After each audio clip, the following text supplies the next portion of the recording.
How's it going, everyone? It's Mike from PC Classic Cars, back with another test drive video. Today we are in my frame-off restored 1969 Chevrolet C10 short wheelbase pickup with a small block Chevrolet V8 and an overdrive transmission.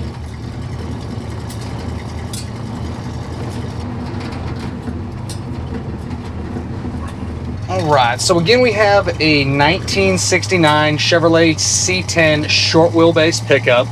This is a vehicle that I bought from a family that I believe they told me they purchased it in 2007 and then did a full restoration on it in 2008, 2009, and then finished it in 2010. And the story goes that they set the odometer 0 when they did it and were showing just under 4,300 miles since they did everything on the truck. And it is a very well done frame-off restoration. The driveline that's in it has a Goodwrench crate motor, runs extremely well. It does have a 4-barrel intake on it, but interestingly enough, it does have a 2-barrel carburetor on it. So it's got like a little adapter or spacer plate there to mount the 2-barrel carburetor on the 4-barrel intake. Not sure as to why they did that, but I didn't mess with it because the truck runs so well, so I just decided to leave it. But if someone wants to pull that 2-barrel off and go with a electronic fuel injection like a Holly Sniper setup, or even with a 4-barrel setup, or leave it like it sits, you're fine either way. Backed by the 700 R4 overdrive transmission, so you can cruise this thing at 70 miles an hour down the highway. And as you can see, it's an extremely tight and very ironed out truck. You do have power steering, power front disc brakes as well. Both of those perform excellent. This is a factory AC truck, and it does have working AC on it. It has a newer style, like pancake style compressor. The AC blows nice and cold, the heat blows hot. It's got all new suspension on it. We'll dive into that further in the video. This one also does have an upgraded in-frame fuel tank, and then the fuel filler is on the driver's side bedside. They put like a later model gas door on there, so that's really easy to fill up the tank. Again, in-frame fuel tanks are one of my favorite things to do on any pickup. Gets the tank out of the bed, safety purpose, and you're not smelling fuel inside here. And then on your exhaust, you have a nice set of headers, dual exhaust, aftermarket mufflers, and full tailpipes. Not a crazy loud truck going down the road, but still sounds good. Again, sitting in here, you can easily have a conversation with the person sitting next to you. It's not very loud at all. You get in the throttle a little bit, you'll hear that exhaust, but not terribly loud at all. On your interior, you have a custom style interior. It's like a two-tone grayish white with the black seat cover. Door panels match, dash pad is super nice. There is no headliner, just a painted cab, and then you have your really nice visors. Gauges look like they were definitely redone. Again, we're showing 4,285 miles. This is a non-tilt truck. I usually like these with tilt, but this one, they lowered the bench seat somehow. I don't know if they just did brackets or what exactly they did, but you sit a little bit lower and it's a very, very comfortable truck to drive.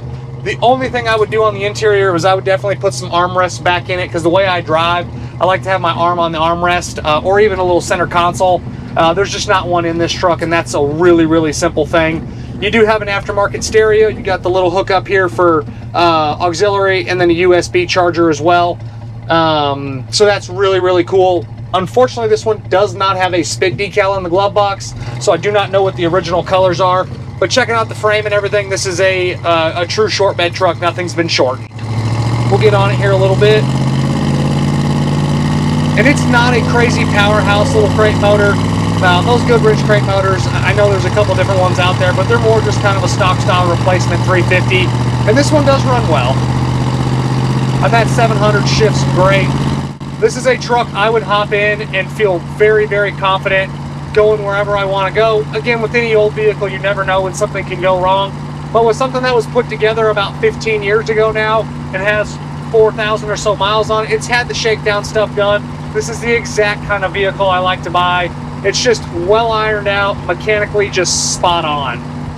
On your underneath, they had the body and the bed completely off the frame. The frame is extremely clean and painted. The bottom side of the cab is nice. They did do a little bit of metal work on both of the inner rockers when they restored it. The person who did the metal work did a great job. There is no current rust issues. The spots that they fixed were small, and this is a very nice truck on the bottom, as you can see in the photos in this video. Also on my website, you can check out more photos of the underneath. Just really, really nice on the bottom. Paint quality is also very nice on the truck, and they told us that that was finished in 2010. So you're going on 15 years old with the paint, but it represents a lot fresher than that. The paint quality was done by a professional. It's nice and straight down the sides. A couple extremely minimal little imperfections you'll see in my additional informations tab. It's all super minor stuff. This one does have the aftermarket door poppers. It's not my thing. On the key fob here, you have two buttons. The one on the left is for the driver's door. The one on the right is for the passenger door. You click it, it pops the door open. It works very well. If you do get in a situation where you lock the keys in the truck, there is a hidden popper somewhere on the truck, and if you're the one that buys it, I'll tell you where it's at. But again, paint quality is very nice. It's got brand new gray center torque thrust on it with good tires. On your suspension, it has a full CPP lowering kit front and rear. Great kit. I've used it on a ton of stuff. This one was already on the truck when I bought it, so I didn't have to spend the money to do the lowering kit. It was already there. Again, good quality equipment was used. Suspension is nice and tight. Steering is spot on. Nothing for me to complain about on this truck mechanically. The only item I have listed is not working is going to be the washer fluid sprayers. Did not dive into it. I don't know what's wrong with it, but everything else, the rest of your gauges, all of your lights, horn, wipers, radio, heat, AC, parking brake, stereo, everything's good to go on it. Glass is super nice. You have your standard manual windows. There is obviously no locks in this truck, so there's no locks to lock and unlock, but the windows roll up and down like they should. The glass is all really nice and looks like it was replaced when they restored it. You have your solid back glass. Windshield is super clean with no issues. Again, they did this truck right. It was not a $150,000 SEMA build truck, but the money that was put in this truck definitely exceeds the asking price. They spent a good amount of money on this truck. I would be very, very proud to own this. This is a very good C10. It's got pretty much everything I would do to it. As you know, you watch my videos, I always love the Holley Sniper EFI. I would do that on this one. Maybe buy some aluminum heads, get a little bit more power out of the 350. It's all just to each your own on what you want to do. But again, very nice truck. One of the more quality pickups I've had roll through my shop in a while. Again, interior is real nice. You do have some kick panels with molded in speakers. Radio is again there, very, very clean. Carpet's that 80/20 loop. I believe it's 80/20 loop. It's the factory style carpet. Really nice GM mats.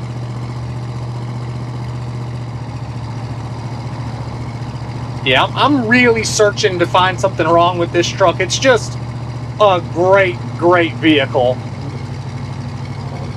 You do have a spray and bed liner. If you watch my virtual description video, I'll kind of talk about that a little bit more. But with when this truck was done, it's an older spray and bed liner. The material they used then, it's almost a little bit thicker, but it still is very nice. The bed looks great. No major dents or dings on the bed floor. Tailgate opens and closes properly. Just a very comfortable truck. Overall, if you haven't figured out during this video, this truck is pretty badass and pretty killer front to back. The engine bay's all sorted and done with a purpose. Inside's great. Only thing I'm going to add, if I have to do it to drive it every day, is I'm going to put some armrests on it. That would make it a little bit more comfortable for me. And if you want to add tilt, you don't have to because there is a ton of room. I'm 6 foot tall, and the way my driving position is with my arm and my hand, it's right on spot for me, so I don't have to have the armrest. I just like to have them. If I do switch to my right arm to drive, just my left one can go down. Again, real nitpicky stuff. Just a great quality truck front to back. And as always, I appreciate y'all stopping in to watch another one of my test drive videos. Make sure you check out that virtual description along with the additional informations tab. Both are on my website, pcclassiccars.com. I will catch you guys on the next test drive video. Thanks again for watching and have a great rest of your day. And we are warmed up good, got great oil pressure, temperature is right where it needs to be, speedo's working, fuel gauge is reading a little, yep, our fuel gauge is moving a little bit there, but it's reading. Yeah, just a good truck.